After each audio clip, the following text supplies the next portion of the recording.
که د چا نوکري په کار وي یا دغه رنګې د چا پراخ رزق په کار وي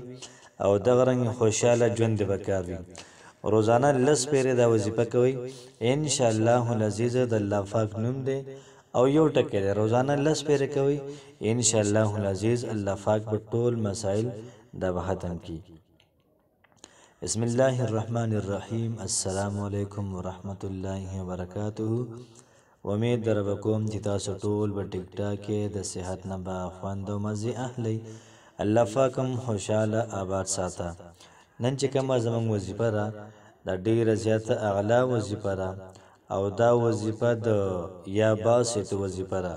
که څوک دا غواړي چې د هغوی رزق دا پراخ شي که څوک دا غواړي چې د هغوی ته د نوکري میلاو شي انشاءالله العزیز د رزق په حواله سره یا د نوکرۍ حواله سره ډیره زیاته اعلی او ډیره زیاته بهترین وظیفه را دغه رنګې زمونږ دا سرونه یا دا صفین دي چې هغوی معاشي حالات دا ډیر زیات ګډوډ دي نو که د رزق دپاره یو سړی دا وظیفه کوي یا زمونږ یو خور دا وظیفه کوي نو بالکل زبردست او اعلی وظیفه را یا دغه رنګې د نوکرۍ دپاره یا دغه رنګې کاروبار کې د ترقۍ دپاره کوي انشاءالله العزیز جمله څومره چې مسائل دي ټولو مسائلو د حل دپاره دا وظیفه وکړئ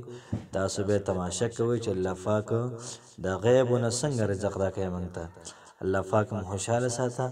السلام علیکم ورحمت الله وبرکاته